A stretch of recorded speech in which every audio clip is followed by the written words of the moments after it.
Kematian yang janggal. Suasana duka menyelimuti kediaman besar keluarga Atmojo. Langit sore itu nampak sangat mendung seolah ikut merasakan duka yang amat mendalam. Kematian kakek buyut yang bernama Raden Wiryo benar-benar mengejutkan semua orang. Pria tua itu ditemukan tak bernyawa di dalam kamar pribadinya yang selalu terkunci rapat. Tidak ada satupun orang yang diperbolehkan masuk ke sana kecuali sang kakek sendiri. Namun pagi itu, bau busuk yang sangat menyengat keluar dari sela-sela pintu kayu jati yang kokoh tersebut. Baskara sebagai cucu yang paling dekat dengan kakek buyut merasa ada yang tidak beres. Ketika pintu dipaksa buka oleh warga sekitar, pemandangan di dalamnya sungguh mengerikan. Tubuh Raden Wiryo tergeletak di lantai dengan posisi yang aneh. Matanya melotot tajam ke arah langit-langit kamar, seolah sedang melihat sesuatu yang sangat menakutkan sebelum napas terakhirnya lepas. Yang lebih mengherankan lagi, tidak ditemukan luka fisik pada tubuhnya, namun seluruh kulitnya menghitam seperti habis terpanggang api yang tak terlihat. Di tengah hiruk-pikuk pemakaman, seorang pengacara keluarga datang membawa sebuah amplop coklat yang terlihat sangat tua. Baskara yang sedang duduk di sudut ruang tamu diminta untuk mendengarkan pembacaan wasiat.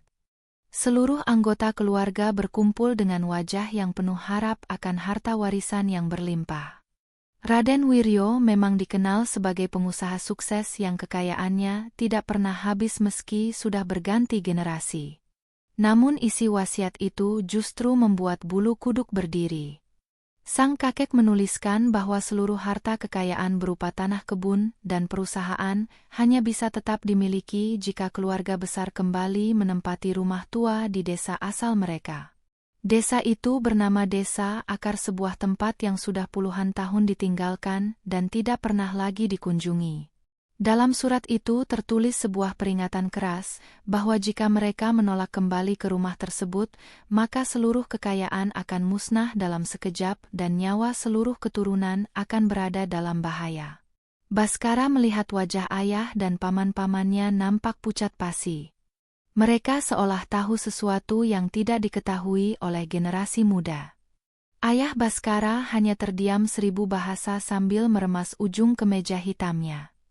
Ada rahasia besar yang sedang disembunyikan di balik kemegahan harta keluarga Atmojo. Malam itu juga setelah pemakaman usai keputusan diambil. Mereka harus segera berkemas dan berangkat menuju Desa Akar sebelum hari ke-7 kematian sang kakek buyut.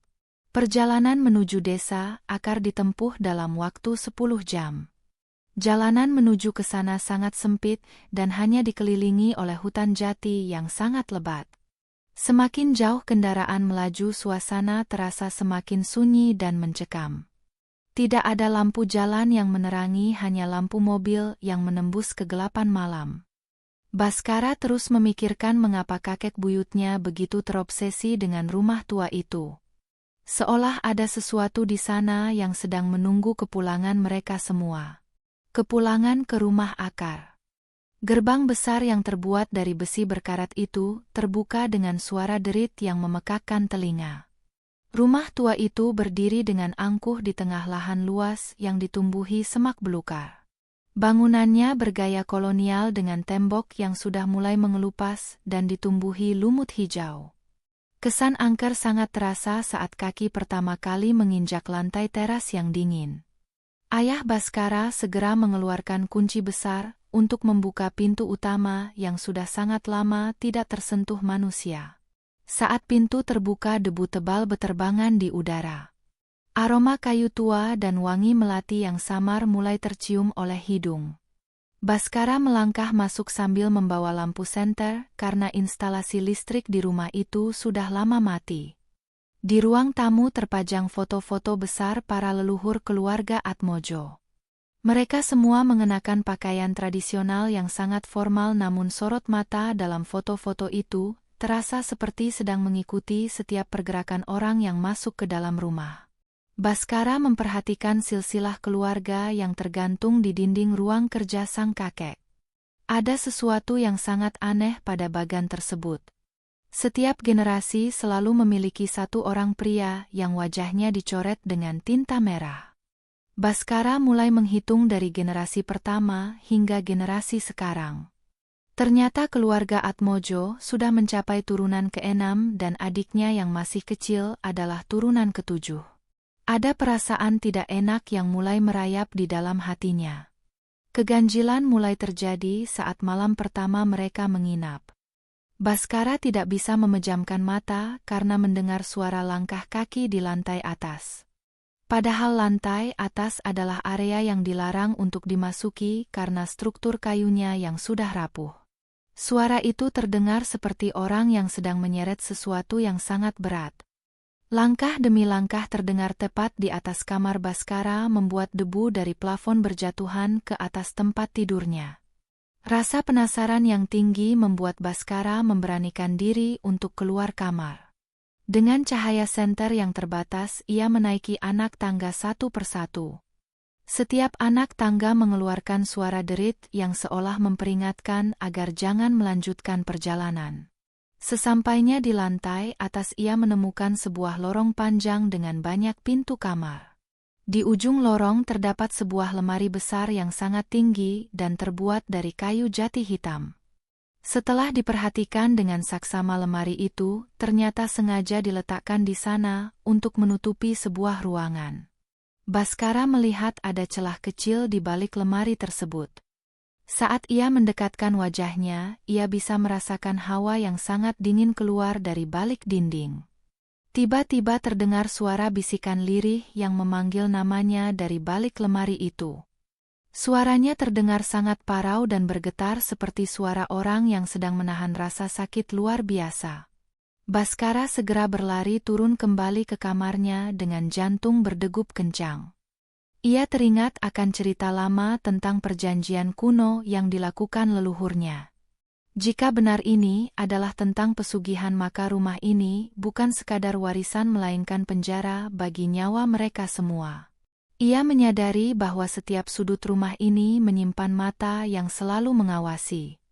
Dan malam itu adalah awal dari teror yang akan menjemput setiap turunan satu persatu tanpa ada yang bisa lari. Hitungan mundur turunan ke-5. Matahari pagi di desa Akar tidak pernah benar-benar terasa hangat. Cahaya yang masuk melalui celah jendela tua selalu nampak suram dan tertutup kabut tipis yang menyelimuti area perkebunan. Setelah malam pertama yang penuh teror, suasana di dalam rumah bukan semakin membaik melainkan justru semakin mencekam. Seluruh anggota keluarga berkumpul di meja makan kayu panjang yang nampak rapuh. Namun tidak ada satupun dari mereka yang memiliki selera makan.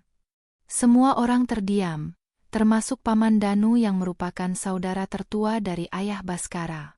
Paman Danu adalah sosok pria yang biasanya tegas dan rasional. Namun sejak menginjakkan kaki di rumah ini, perangainya berubah total. Wajahnya yang semula segar kini nampak pucat dengan kantung mata yang menghitam. Tangannya terus bergetar saat memegang sendok, dan pandangannya seringkali kosong menatap ke arah sudut ruangan. Bhaskara memperhatikan bahwa Paman Danu adalah orang yang termasuk dalam garis turunan ke-5 dalam silsilah keluarga Atmojo. Jika hitungan di buku harian kakek benar, maka Paman Danu adalah target selanjutnya. Keanehan mulai memuncak saat siang hari tiba.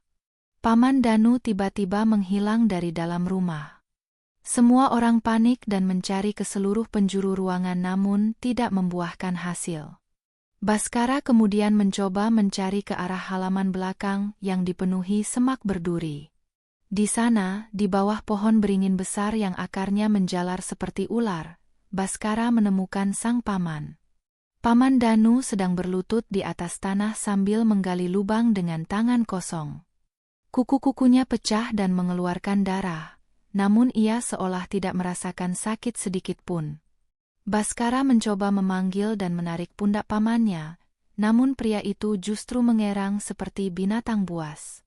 Suara yang keluar dari mulut Paman Danu bukan lagi suara manusia, melainkan suara berat yang berlapis-lapis. Ia terus menggumamkan kata-kata tentang utang yang harus dibayar dan tanah yang meminta darah. Ayah Baskara datang membantu dan memaksa Paman Danu masuk ke dalam rumah. Sepanjang jalan, Paman Danu terus menunjuk ke arah atap rumah sambil tertawa kecil yang membuat bulu kuduk siapapun yang mendengar akan merinding. Malam harinya, teror yang sebenarnya dimulai. Jam dinding besar di ruang tengah berdentang sebanyak 12 kali. Tepat pada dentuman terakhir, suara jeritan histeris terdengar dari arah kamar Paman Danu. Baskara dan ayahnya segera mendobrak pintu kamar tersebut.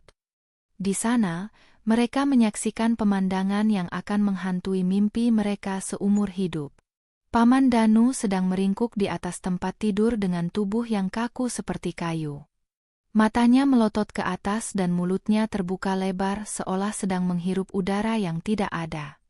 Yang lebih mengerikan adalah munculnya bayangan hitam besar di dinding kamar yang nampak sedang mencekik leher Paman Danu. Bayangan itu tidak memiliki bentuk manusia yang sempurna, melainkan menyerupai sosok makhluk bertanduk dengan tangan yang sangat panjang. Paman Danu mulai kejang-kejang hebat. Suara tulang yang patah terdengar jelas di dalam kesunyian malam tersebut. Satu persatu persendian tubuhnya nampak bergeser dengan sendirinya, seolah sedang dipaksa masuk ke dalam sebuah kotak yang sempit. Tidak ada satupun anggota keluarga yang berani mendekat. Mereka hanya bisa terpaku menyaksikan kematian yang sangat tidak wajar tersebut. Dalam hitungan menit, Paman Danu menghembuskan napas terakhirnya. Tubuhnya kini tidak lagi berbentuk seperti manusia normal. Ia nampak seperti onggokan daging dan tulang yang telah diremukkan. Bau busuk yang sangat menyengat tiba-tiba memenuhi ruangan, lebih busuk dari bangkai binatang manapun. Kematian turunan kelima telah terlaksana tepat di hari ketiga kepulangan mereka ke rumah ini. Di saat semua orang meratapi kematian Paman Danu, Baskara melihat sesuatu yang sangat aneh di jendela kamar. Ada jejak tangan berlumpur yang menempel di kaca bagian luar. Padahal kamar tersebut berada di lantai 2 yang sangat tinggi dari permukaan tanah. Jejak tangan itu nampak sangat besar, jauh lebih besar dari tangan manusia dewasa. Baskara menyadari bahwa waktu terus berjalan. Kematian Paman Danu hanyalah pembuka dari rangkaian hitungan mundur yang akan menghabisi mereka semua. Pesugihan ini tidak pernah main-main dengan janjinya, dan setiap nyawa yang diambil adalah bunga dari kekayaan yang selama ini dinikmati keluarga Atmojo. Rahasia di balik labirin silsilah. Setelah pemakaman Paman Danu yang dilakukan secara terburu-buru di pemakaman desa, ketakutan mulai berubah menjadi paranoia. Ayah Baskara mulai sering mengunci diri di ruang kerja kakek buyut, sementara anggota keluarga lain hanya berani berdiam diri di kamar masing-masing. Rumah besar itu kini terasa semakin luas dan kosong, dipenuhi oleh rasa curiga yang tumbuh di antara mereka.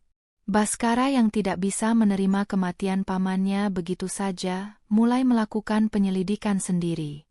Ia merasa kunci untuk menghentikan semua kegilaan ini ada di dalam sejarah kelam masa lalu keluarga mereka. Baskara kembali ke perpustakaan tua yang terletak di bagian paling belakang rumah. Tempat itu sangat lembab dan dipenuhi oleh sarang laba-laba. Ribuan buku tua berjajar rapi, namun hanya ada satu rak yang menarik perhatiannya. Rak tersebut terkunci dengan gembok besi yang sudah berkarat. Dengan menggunakan linggis kecil, Baskara berhasil merusak kunci tersebut. Di dalamnya terdapat tumpukan kertas kusam dan sebuah buku harian kuno bersampul kulit binatang yang nampak sangat gelap. Saat membuka lembaran pertama, Baskara menemukan tulisan tangan yang sangat rapi namun mengandung aura yang sangat jahat. Buku itu adalah catatan pribadi dari leluhur pertama mereka, Raden Mas Atmojo. Di sana tertulis secara mendetail bagaimana keluarga mereka yang dulunya miskin dan terhina bisa berubah menjadi penguasa tanah yang sangat kaya. Ternyata, leluhur mereka melakukan perjalanan ke puncak gunung terlarang untuk menemui seorang pertapa yang memuja entitas kuno penguasa kegelapan. Perjanjian itu disebut sebagai kandang bubrah tingkat tinggi. Berbeda dengan pesugihan biasa yang hanya meminta tumbal sesekali, kandang bubrah ini menuntut pemeliharaan rumah secara fisik dan spiritual tanpa henti. Setiap pemilik harta harus merenovasi atau mengubah bagian rumah setiap tahun agar kekayaan tetap mengalir.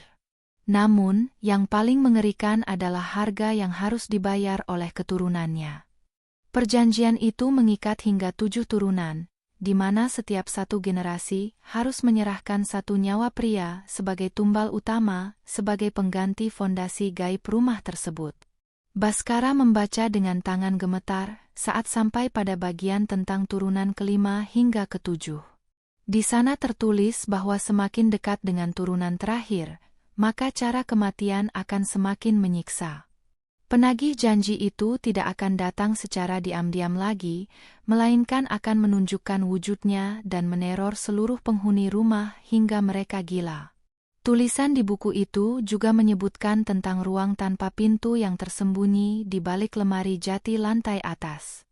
Ruangan itu disebut sebagai kamar pengabdian, tempat di mana jantung para tumbal disimpan secara gaib. Rasa ingin tahu yang bercampur dengan ketakutan membawa Baskara kembali ke lantai atas.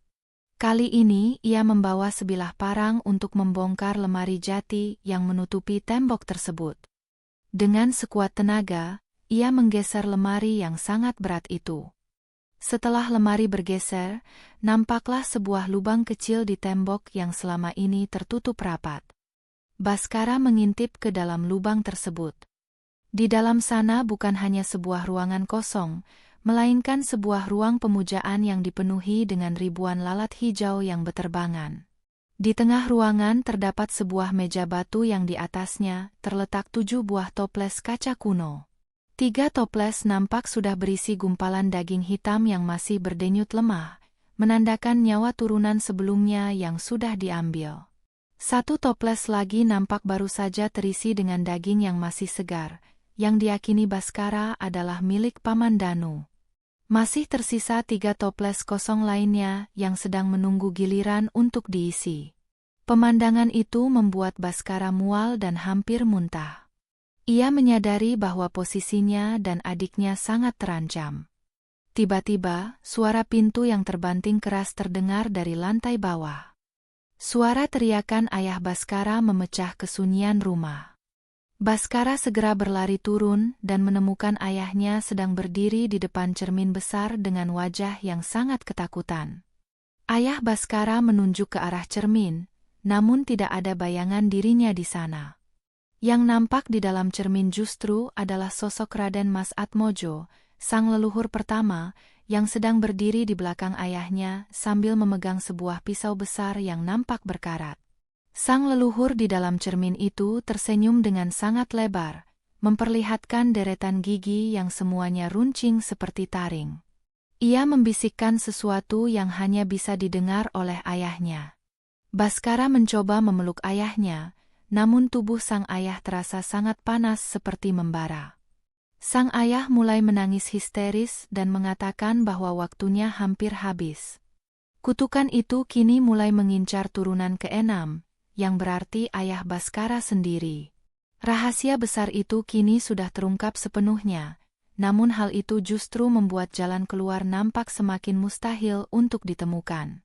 Mereka semua hanyalah ternak yang sedang menunggu waktu untuk disembelih oleh nenek moyang mereka sendiri. Teror bayangan hitam.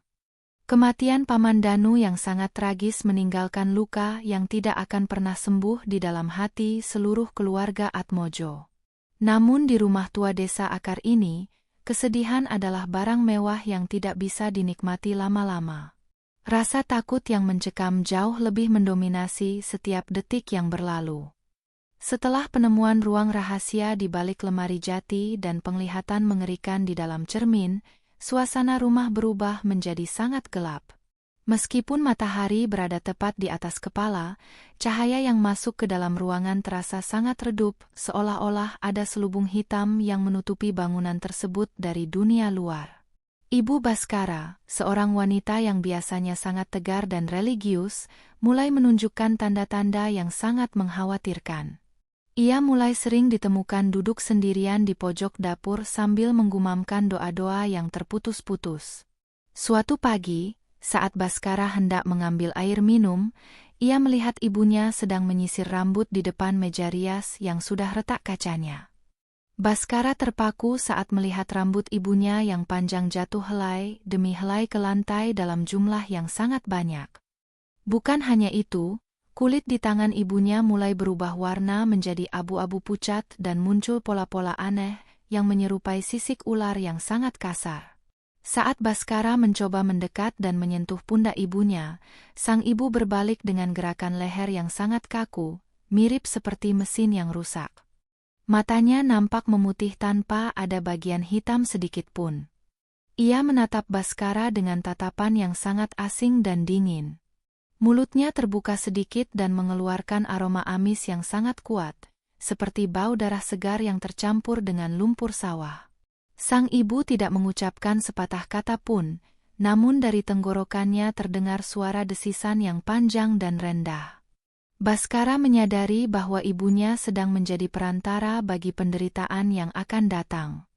Manifestasi makhluk gaib di rumah ini mulai menjadi lebih nyata dan fisik. Bayangan hitam besar yang sebelumnya hanya terlihat di dinding kini mulai bergerak bebas di tengah ruangan.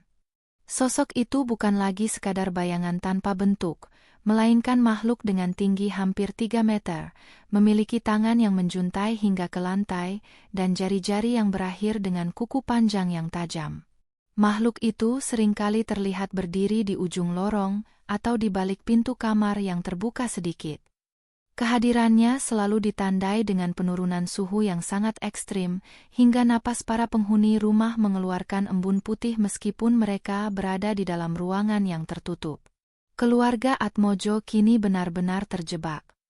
Mereka mencoba untuk keluar dari gerbang rumah menggunakan mobil, namun setiap kali mereka melaju keluar dari area desa Akar, mereka selalu kembali lagi ke depan gerbang rumah tua tersebut. Jalanan seolah berputar dalam lingkaran yang tidak berujung. Kompas dan penunjuk arah digital di telepon genggam mereka hanya berputar-putar tanpa arah yang jelas. Sinyal komunikasi benar-benar terputus, membuat mereka terisolasi total dari dunia luar. Mereka tersadar bahwa rumah ini adalah dimensi tersendiri yang telah dikunci oleh kekuatan perjanjian gaib sang leluhur. Pada malam Jumat Kliwon, teror mencapai puncaknya. Suara cakaran pada dinding kayu terdengar dari setiap sudut rumah secara bersamaan. Baskara mencoba melindungi adiknya yang terus menangis ketakutan di dalam kamar. Tiba-tiba, atap rumah nampak bergetar hebat seolah-olah ada ribuan orang yang sedang menari di atas sana. Suara tawa melengking terdengar bersahut-sahutan di udara, diikuti dengan suara jatuhnya benda-benda berat di ruang tengah. Saat Baskara memberanikan diri untuk melihat, ia mendapati seluruh perabotan rumah telah tersusun secara terbalik ke atas langit-langit, melawan hukum gravitasi. Ayah Baskara yang nampak semakin putus asa mencoba untuk melakukan perlawanan dengan membakar kemenyan dan membaca mantra-mantra yang ia temukan di catatan kecil kakek buyutnya.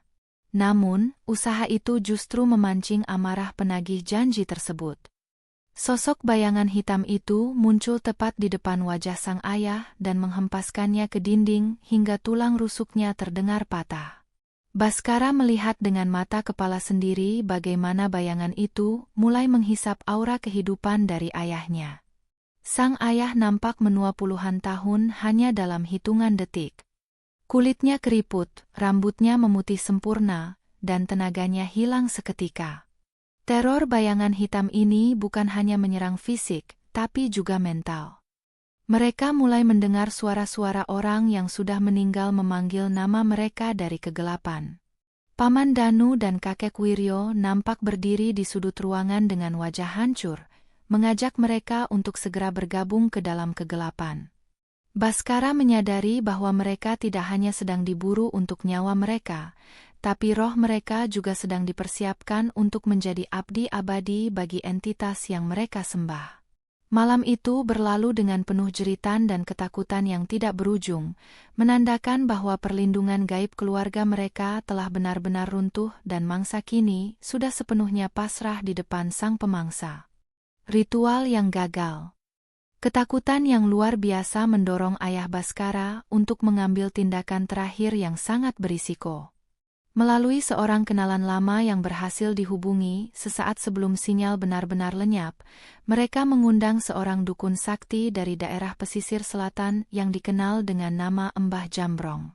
Orang tua ini datang dengan penampilan yang sangat sederhana, mengenakan pakaian serba hitam dan membawa sebuah tas kulit tua yang menebarkan bau kemenyan sangat kuat.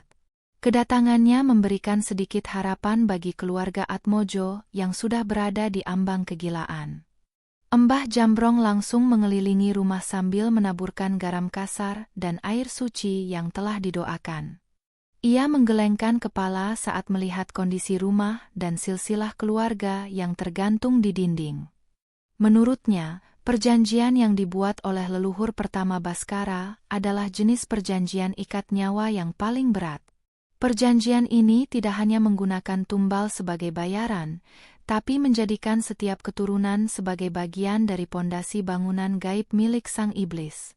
Mbah Jambrong mengatakan bahwa ia akan mencoba melakukan ritual pemutusan rantai gaib, namun ia memperingatkan bahwa jika ritual ini gagal, maka akibatnya akan sangat mematikan bagi semua orang yang berada di dalam lingkaran ritual. Persiapan ritual dilakukan di ruang tengah, tepat di bawah lampu gantung kristal yang nampak bergoyang sendiri. 7 buah sesajen yang berisi ayam cemani, bunga 7 rupa, dan darah segar diletakkan di tengah ruangan sesuai dengan jumlah turunan yang terikat janji. Mbah Jambrong mulai membakar kemenyan dalam jumlah banyak hingga asap putih memenuhi ruangan dan membuat mata terasa perih. Suasana menjadi sangat sunyi. Bahkan suara serangga malam di luar rumah pun tiba-tiba menghilang. Hanya terdengar suara gumaman mantra dari mulut sang dukun yang bergerak dengan sangat cepat. Saat ritual mencapai puncaknya, lilin-lilin besar yang mengelilingi ruangan tiba-tiba padam secara bersamaan meskipun tidak ada angin yang bertiup. Suara ledakan keras terdengar dari arah lantai atas, tepat dari kamar rahasia di balik lemari jati. Lantai rumah mulai bergetar hebat seolah-olah terjadi gempa bumi yang sangat dahsyat. Mbah Jambrong berteriak memerintahkan semua anggota keluarga untuk tidak melepaskan pegangan tangan mereka dalam lingkaran. Namun, kekuatan gaib yang menyerang jauh lebih besar dari yang dibayangkan. Sebuah tangan raksasa yang transparan nampak muncul dari tanah dan mencoba menarik kaki Mbah Jambrong ke dalam lantai. Pertarungan gaib terjadi dengan sangat sengit di dalam kegelapan tersebut. Cahaya kilatan berwarna merah sesekali muncul dari telapak tangan sang dukun yang mencoba menahan serangan makhluk halus tersebut. Namun, entitas penagih janji itu tertawa mengejek. Suara tawanya terdengar seperti gesekan batu nisan yang sangat memekakkan telinga. Entitas itu mengatakan bahwa tidak ada manusia yang bisa membatalkan janji yang sudah ditulis dengan tinta darah di atas kulit manusia. Satu persatu sesajen yang disiapkan meledak dan mengeluarkan bau busuk yang sangat luar biasa, menandakan bahwa persembahan tersebut ditolak mentah-mentah. Mbah Jambrong mulai muntah darah hitam yang berisi jarum-jarum karat. Wajahnya nampak ketakutan saat melihat sosok yang berdiri di belakang Baskara. Ternyata, leluhur pertama mereka sendiri yang menghalangi ritual tersebut. Sang leluhur tidak ingin perjanjian itu batal karena jika batal, maka ia akan kehilangan tempatnya di alam gaib dan akan menderita selamanya. Sang leluhur menyerang Mbah Jambrong dengan kekuatan penuh. Dalam sebuah gerakan yang sangat cepat, tubuh sang dukun terangkat ke udara dan terpental dengan keras menghantam tiang utama rumah hingga tiang tersebut retak. Kondisi Mbah Jambrong sangat mengenaskan. Ia tergeletak dengan napas tersengal-sengal dan mata yang mulai tertutup.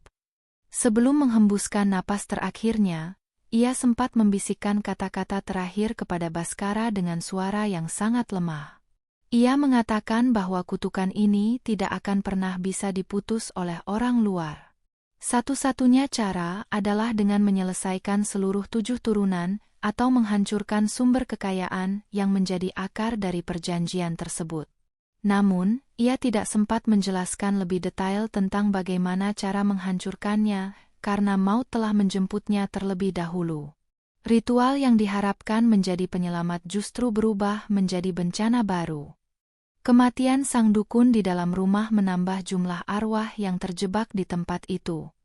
Sekarang, keluarga Atmojo tidak memiliki perlindungan sama sekali. Ayah Baskara hanya bisa menangis meratapi kegagalannya, sementara sang ibu semakin tenggelam dalam kondisi yang tidak sadar. Baskara menyadari bahwa mereka kini benar-benar sendirian melawan kekuatan kuno yang sangat haus akan darah. Waktu untuk turunan kelima sudah selesai, dan kini bayang-bayang kematian mulai bergeser ke arah turunan keenam dengan cara yang jauh lebih mengerikan dari sebelumnya. Sang pewaris terakhir. Setelah kegagalan ritual yang merenggut nyawa Mbah Jambrong, suasana di rumah tua desa akan berubah menjadi sunyi yang mematikan. Ayah Baskara kini hanya bisa terbaring lemah di sofa ruang tengah. Tubuhnya nampak semakin kurus hingga tulang-tulangnya menonjol keluar dari balik kulit yang pucat. Fokus ancaman kini mulai bergeser secara perlahan namun pasti. Perhatian entitas gaib yang menghuni rumah itu nampaknya mulai terbagi. Meskipun ayah Baskara adalah target turunan keenam, namun ada aura yang sangat gelap yang mulai menyelimuti adik bungsu Baskara yang bernama Dimas. Dimas adalah bocah laki-laki berusia 7 tahun yang merupakan turunan ketujuh, sekaligus garis terakhir dari silsilah berdarah keluarga Atmojo. Keanehan pada diri Dimas mulai terlihat sejak fajar menyingsing setelah malam ritual yang berdarah itu. Dimas tidak lagi menangis atau menunjukkan rasa takut seperti anak-anak pada umumnya. Ia justru sering terlihat berdiri mematung di depan cermin besar atau di pojok ruangan yang gelap sambil tersenyum sendirian. Saat Baskara mencoba mendekat dan mengajaknya bicara, Dimas hanya akan menatap dengan pandangan yang sangat dewasa, seolah-olah ada jiwa lain yang sedang meminjam tubuh kecilnya. Dimas mulai sering berbicara dengan bahasa daerah kuno yang sangat halus, bahasa yang bahkan tidak pernah dipelajari atau didengarnya sebelumnya. Dimas sering bercerita tentang teman barunya yang ia panggil dengan sebutan Eyang. Menurut Dimas, Eyang sering mengajaknya bermain di ruang bawah tanah dan menjanjikan bahwa mereka semua akan segera hidup mewah selamanya. Baskara merinding setiap kali mendengar cerita itu, karena ia tahu bahwa Eyang yang dimaksud adalah Raden Mas Atmojo, sang leluhur pertama yang memulai seluruh penderitaan ini. Sang leluhur nampaknya sedang mempersiapkan Dimas untuk menjadi wadah terakhir atau penutup dari perjanjian besar tersebut. Dimas sering terlihat membawa mainan-mainan tua yang sudah berdebu, yang entah dari mana ia dapatkan di dalam rumah yang luas itu. Suatu malam, Baskara terbangun karena mendengar suara tawa kecil dari arah taman belakang yang dipenuhi semak belukar. Dengan perlahan ia melangkah menuju jendela dan melihat Dimas sedang duduk di atas tanah, dikelilingi oleh belasan sosok kecil yang nampak seperti anak-anak namun dengan wajah yang sangat pucat dan mata yang hitam pekat.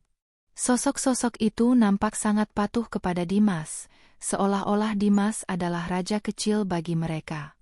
Di belakang Dimas, berdiri bayangan hitam besar yang selama ini meneror mereka, namun kali ini bayangan itu nampak sangat melindungi Dimas.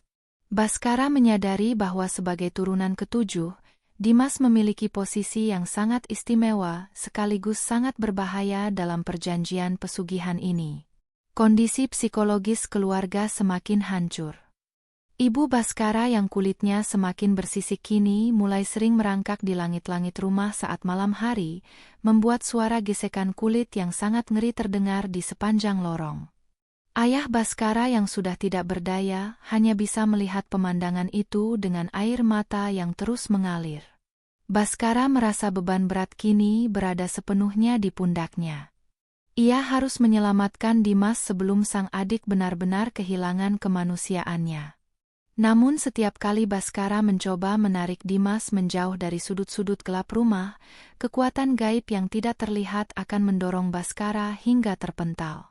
Teror fisik pun mulai dialami oleh Dimas secara bertahap.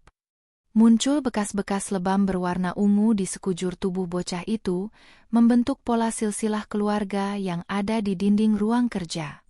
Setiap kali ada anggota keluarga yang kesakitan, lebam di tubuh Dimas akan bersinar dengan warna merah yang redup. Hal ini menandakan bahwa nyawa Dimas adalah pusat dari seluruh aliran energi pesugihan ini. Sang pewaris terakhir ini bukan hanya akan diambil nyawanya, tapi tubuhnya dipersiapkan untuk menjadi jembatan bagi sang iblis, untuk tetap bisa menikmati kekayaan di dunia manusia, melalui garis keturunan yang tersisa. Malam itu, Dimas tiba-tiba berdiri di depan kamar Baskara dengan memegang sebuah pisau kecil yang biasanya digunakan untuk memotong daging di dapur. Matanya benar-benar hitam tanpa ada bagian putihnya sama sekali. Ia mengatakan bahwa Eyang ingin meminta sedikit darah lagi agar rumah ini tetap kokoh berdiri. Suara Dimas berubah menjadi sangat berat dan bergema, memenuhi seluruh lorong rumah. Baskara harus berhadapan dengan kenyataan pahit bahwa adiknya sendiri kini telah menjadi ancaman nyata. Sang pewaris terakhir telah berubah menjadi alat bagi penagih janji untuk menghabisi siapapun yang mencoba menghalangi selesainya perjanjian 7 turunan tersebut. Pengkhianatan di dalam rumah. Rasa takut yang melampaui batas seringkali mengubah manusia menjadi sosok yang lebih kejam daripada iblis itu sendiri. Hal inilah yang mulai terjadi di dalam rumah tua keluarga Atmojo. Setelah berhari-hari dikepung oleh teror gaib dan melihat satu persatu anggota keluarga tumbang, mental ayah Baskara benar-benar hancur. Dalam kondisi fisik yang sangat lemah dan pikiran yang sudah tidak jernih, sang ayah mulai berpikir secara egois. Ia teringat akan bagian dari wasiat kakek buyut yang menyebutkan bahwa nyawa bisa ditukar dengan nyawa lainnya, asalkan masih dalam satu ikatan darah. Ayah Baskara mulai merencanakan pengkhianatan yang sangat keji demi menyelamatkan nyawanya sendiri yang kini sedang diincar sebagai turunan keenam. Ia mengamati Baskara dengan tatapan yang sangat aneh. Di mata sang ayah, Baskara kini bukan lagi seorang anak, melainkan sebuah tiket untuk memperpanjang umurnya sendiri. Pengkhianatan ini mulai terasa saat sang ayah meminta Baskara untuk mengambilkan sebuah kotak kayu hitam yang tersimpan di bawah lantai kamar kakek buyut. Ia beralasan bahwa di dalam kotak itu terdapat azimat pelindung, padahal sebenarnya kotak itu adalah wadah untuk melakukan ritual pertukaran nyawa. Baskara yang masih memiliki rasa hormat dan kasih sayang kepada ayahnya, melakukan apa yang diminta tanpa rasa curiga. Namun saat ia menyerahkan kotak tersebut, ayahnya tiba-tiba menyerang Baskara menggunakan sisa-sisa tenaga terakhirnya. Sang ayah mencoba menusuk telapak tangan Baskara agar darahnya mengalir ke atas kotak hitam tersebut. Terjadi pergulatan hebat di ruang tengah yang remang-remang. Baskara sangat terkejut melihat ayahnya yang selama ini ia banggakan tega melakukan hal serendah itu. Ayahnya terus berteriak histeris bahwa ia belum mau mati dan Baskara harus menggantikannya sebagai tumbal selanjutnya. Di tengah perkelahian antara ayah dan anak itu, pintu-pintu di seluruh rumah mulai terbuka dan tertutup dengan sendirinya dengan suara dentuman yang sangat keras. Arwah Paman Danu dan kakek Wiryo muncul di tengah ruangan, nampak sedang menonton pertarungan tersebut dengan senyum mengejek. Mereka seolah-olah menikmati bagaimana perjanjian pesugihan ini mampu menghancurkan ikatan kasih sayang keluarga yang paling dasar. Suasana rumah dipenuhi dengan energi negatif yang sangat pekat, membuat oksigen terasa sangat tipis dan menyesakkan dada. Keadaan semakin kacau ketika Dimas, sang turunan ketujuh, muncul dari balik kegelapan dengan membawa lonceng kecil yang terus ia bunyikan. Setiap kali lonceng itu berbunyi, ayah Baskara akan berteriak kesakitan seolah-olah kepalanya sedang dipukul dengan palu godam. Ternyata Dimas, atau entitas yang ada di dalam tubuhnya, tidak menyetujui rencana ayah Baskara. Bagi para penagih janji, urutan tumbal tidak boleh diacak sesuka hati manusia. Ayah Baskara tetap harus menjadi tumbal keenam sebelum mereka bisa mengambil Dimas secara utuh. Pengkhianatan sang ayah justru mempercepat proses kematiannya sendiri. Melihat ayahnya yang sedang disiksa oleh kekuatan gaib Dimas, Baskara merasa dilema yang sangat luar biasa. Di satu sisi ia merasa marah karena dikhianati, namun di sisi lain ia tidak tega melihat ayahnya menderita. Saat ia mencoba membantu ayahnya, sang ayah justru kembali mencoba mencelakai Baskara. Pada titik inilah Baskara menyadari bahwa manusia di dalam rumah ini sudah tidak ada yang bisa dipercaya lagi. Rasa ketakutan telah mengubah rumah warisan ini menjadi arena pertempuran hidup dan mati antar anggota keluarga. Tidak ada lagi cinta, yang ada hanyalah insting untuk bertahan hidup dengan cara apapun. Puncak dari pengkhianatan ini terjadi saat ayah Baskara akhirnya tersudut di sudut ruangan. Ia memohon kepada bayangan hitam besar agar mengambil Baskara saja sebagai ganti nyawanya. Namun, entitas tersebut justru menjatuhkan sebuah lemari besar tepat ke arah kaki sang ayah hingga hancur. Jeritan kesakitan ayah Baskara menggema ke seluruh penjuru desa Akar. Baskara hanya bisa terdiam mematung, menyadari bahwa ayahnya kini telah benar-benar kehilangan jiwanya sebelum ajal menjemput. Pengkhianatan ini menjadi bukti nyata bahwa kutukan 7 turunan ini bekerja dengan cara merusak moral manusia terlebih dahulu sebelum akhirnya mengambil raga mereka. Kini Baskara berdiri sendirian di tengah kekacauan tersebut. Ayahnya yang sudah lumpuh dan gila, ibunya yang telah berubah menjadi makhluk aneh, dan adiknya yang telah dirasuki leluhur jahat. Ia menyadari bahwa di rumah ini, musuh terbesarnya bukan hanya makhluk halus, tapi juga darah dagingnya sendiri. Pengkhianatan ini memutus semua harapan Baskara untuk bisa bekerja sama dengan keluarganya demi memutus kutukan. Ia harus mencari cara sendiri untuk mengakhiri dinasti berdarah ini sebelum malam puncak turunan ketujuh tiba, di mana tidak akan ada lagi yang tersisa dari keluarga Atmojo selain nama yang terkutuk. Perjalanan ke titik nol. Kehancuran moral dan fisik yang terjadi di dalam rumah besar itu membuat Baskara menyadari bahwa menunggu hanya akan mempercepat kematian. Ayahnya kini tergeletak tidak berdaya dengan pikiran yang sudah hilang, sementara ibunya sudah tidak lagi mengenali anak-anaknya. Fokus utama Baskara sekarang adalah menyelamatkan Dimas, meskipun ia tahu adiknya itu sudah hampir sepenuhnya dikuasai oleh kekuatan jahat sang leluhur. Dengan sisa keberanian yang ada, Baskara menyeret langkahnya kembali ke perpustakaan rahasia untuk mencari tahu di mana tepatnya titik awal perjanjian ini dibuat. Berdasarkan catatan terakhir yang ia temukan, titik nol atau pusat dari seluruh kekuatan pesugihan ini berada di sebuah sumur tua yang terletak di tengah hutan belakang rumah, tempat di mana Raden Mas Atmojo pertama kali menumpahkan darahnya untuk memanggil sang iblis. Baskara membawa sebuah tas berisi minyak tanah, korek api, dan buku harian terkutuk tersebut. Ia melangkah keluar menembus kegelapan malam yang terasa sangat pekat. Udara di luar rumah terasa sangat berat, seolah-olah oksigen di tempat itu telah dicemari oleh aura kematian yang sudah mengendap selama ratusan tahun. Langkah kaki Baskara gemetar saat ia mulai memasuki area hutan jati yang sangat rimbun.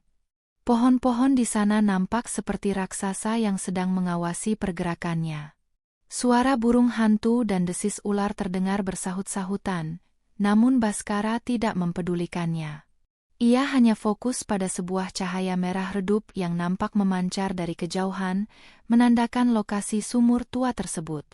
Sesampainya di titik nol, Baskara mendapati sebuah sumur yang terbuat dari susunan batu hitam yang sangat kuno. Di sekeliling sumur itu, rumput tidak tumbuh sama sekali, hanya ada tanah kering yang berwarna kehitaman seperti bekas terbakar.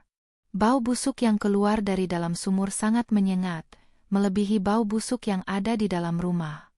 Tiba-tiba, sesosok bayangan muncul dari balik pohon besar. Itu adalah sosok Raden Mas Atmojo dalam wujud aslinya. Wajahnya sangat pucat dengan mata yang bersinar merah dan lidah yang menjulur panjang. Sang leluhur tertawa melihat kedatangan Baskara, suaranya terdengar seperti gesekan logam yang sangat memekakkan telinga. Sang leluhur menawarkan sebuah pilihan terakhir kepada Baskara. Jika Baskara bersedia menyerahkan Dimas sepenuhnya untuk menjadi wadah abadi bagi sang iblis, maka Baskara akan dibiarkan hidup dan diberikan kekayaan yang 10 kali lipat lebih besar dari yang dimiliki kakek buyutnya. Baskara juga dijanjikan akan memiliki umur panjang dan kekuasaan untuk memerintah manusia lainnya. Namun, jika Baskara menolak, maka ia harus mati bersama seluruh keluarganya malam itu juga tanpa ada satu pun yang tersisa. Baskara menatap mata merah sang leluhur dan melihat pantulan penderitaan jutaan nyawa yang telah menjadi korban dari keserakahan keluarga Atmojo selama berabad-abad. Di saat itulah, Baskara melihat bayangan Dimas berdiri di pinggir sumur dengan tatapan kosong. Tubuh kecil adiknya itu nampak mulai transparan, seolah-olah jiwanya sedang ditarik perlahan masuk ke dalam lubang gelap tersebut. Baskara menyadari bahwa kekayaan yang selama ini dinikmati keluarganya hanyalah sebuah ilusi yang dibangun di atas tumpukan mayat. Ia tidak ingin lagi menjadi bagian dari rantai penderitaan ini. Dengan teriakan yang memecah kesunyian hutan, Baskara melemparkan minyak tanah ke arah sumur dan ke arah buku harian kuno yang ia pegang. Ia lebih memilih untuk hidup melarat atau bahkan mati, daripada harus mengorbankan jiwa adiknya yang tidak berdosa. Perlawanan Baskara memicu kemarahan yang luar biasa dari sang leluhur dan entitas penagih janji. Langit di atas hutan tiba-tiba berubah menjadi merah darah dan petir menyambar-nyambar tanpa henti. Makhluk-makhluk gaib penghuni hutan mulai bermunculan dan mencoba menarik tubuh Baskara. Namun, Baskara tetap teguh pada pendiriannya. Ia berhasil menyulut api dan melemparkannya ke dalam sumur. Api tersebut tidak berwarna jingga seperti api biasa, melainkan berwarna biru keunguan yang sangat panas. Suara jeritan yang sangat memilukan terdengar dari dalam sumur, seolah-olah ada ribuan jiwa yang sedang terbakar secara bersamaan. Inilah awal dari runtuhnya pondasi gaib yang selama 7 turunan telah menopang dinasti Atmojo. Akhir dari sebuah dinasti. Ledakan energi dari sumur tua itu merambat dengan sangat cepat menuju ke arah rumah besar keluarga Atmojo. Baskara segera berlari kembali ke rumah sambil menggendong Dimas yang pingsan setelah ikatan gaibnya terputus secara paksa. Sesampainya di halaman rumah, ia melihat pemandangan yang sangat mengerikan namun juga melegakan. Rumah tua yang megah itu mulai retak dan runtuh dengan sendirinya. Bukan karena gempa bumi, melainkan karena akar-akar gaib yang menopangnya telah hangus terbakar. Dinding-dinding rumah nampak mengeluarkan darah hitam yang sangat banyak, dan suara tangisan terdengar dari balik tembok-tembok yang hancur. Baskara mencoba masuk kembali untuk menyelamatkan orang tuanya, namun api biru sudah mengepung seluruh bangunan. Dari balik jendela lantai atas, ia melihat sosok ayahnya berdiri dengan tenang di tengah kobaran api. Sang ayah nampak sudah mendapatkan kembali kesadarannya sejenak. Ia mengangguk ke arah Baskara dengan tatapan yang sangat sedih, seolah-olah merestui keputusan anaknya untuk menghancurkan semua ini. Sang ayah menyadari bahwa kematian adalah satu-satunya jalan untuk menebus dosanya yang telah mencoba mengkhianati darah dagingnya sendiri. Begitu pula dengan sang ibu yang nampak duduk bersimpuh sambil memegang foto keluarga yang lama, sebelum akhirnya seluruh bangunan itu roboh rata dengan tanah. Seluruh harta kekayaan, surat-surat berharga, dan aset yang dimiliki keluarga Atmojo ikut hangus terbakar di berbagai tempat secara misterius di saat yang bersamaan. Pabrik-pabrik mereka terbakar, tanah-tanah perkebunan mereka terserang hama dalam semalam, dan seluruh uang di rekening bank mereka lenyap tanpa jejak. Dinasti Atmojo yang selama puluhan tahun menjadi penguasa ekonomi di wilayah tersebut kini benar-benar musnah. Penduduk desa hanya bisa menonton dari kejauhan saat rumah angker itu menjadi tumpukan abu dalam waktu yang sangat singkat. Tidak ada satupun barang berharga yang bisa diselamatkan dari reruntuhan tersebut. Baskara terduduk di tanah yang dingin sambil memeluk Dimas erat-erat. Ia kini tidak memiliki apa-apa lagi. Tidak ada rumah, tidak ada harta, dan tidak ada keluarga selain adiknya yang masih belum sadarkan diri. Namun, untuk pertama kalinya dalam hidupnya, Baskara merasa dadanya sangat lapang. Beban berat yang selama ini menghimpit pundaknya seolah-olah telah menguap bersama asap kebakaran. Ia tidak lagi perlu merasa takut akan kedatangan penagih janji atau teror bayangan hitam. Rantai kutukan 7 turunan itu telah ia putus dengan tangannya sendiri, meskipun harga yang harus dibayar adalah kehilangan segalanya yang bersifat duniawi. Saat matahari mulai terbit di ufuk timur, kabut tebal yang selama ini menyelimuti desa Akar mulai memudar. Cahaya matahari yang asli akhirnya menyentuh kulit Baskara, memberikan kehangatan yang sudah sangat lama tidak ia rasakan. Dimas mulai membuka matanya perlahan. Mata bocah itu kini sudah kembali normal, jernih dan penuh dengan kepolosan anak-anak. Dimas tersenyum kepada kakaknya dan bertanya kapan mereka akan pulang. Baskara hanya bisa tersenyum pahit sambil meneteskan air mata, mengatakan bahwa mereka akan memulai perjalanan baru di tempat yang sangat jauh dari masa lalu mereka yang berdarah. Baskara berdiri dan mulai melangkah pergi meninggalkan reruntuhan rumah leluhurnya tanpa menoleh ke belakang sedikit pun. Namun, sebelum ia benar-benar keluar dari area desa Akar, ia sempat melewati sebuah genangan air di pinggir jalan. Ia berhenti sejenak dan melihat bayangan wajahnya di air tersebut. Baskara sangat terkejut saat melihat warna matanya yang semula hitam kecoklatan kini berubah menjadi warna mata sang leluhur, sebuah warna emas yang redup dan misterius. Ia menyadari bahwa meskipun perjanjian telah berakhir dan harta telah musnah, darah yang mengalir di tubuhnya tetaplah darah keluarga Atmojo. Kutukan itu mungkin sudah berhenti menelan nyawa, namun warisan sifat dan aura sang leluhur akan tetap hidup di dalam dirinya selamanya. Ia kini bebas, namun ia akan selalu membawa tanda sebagai sang penyintas dari sebuah dinasti yang dibangun oleh iblis.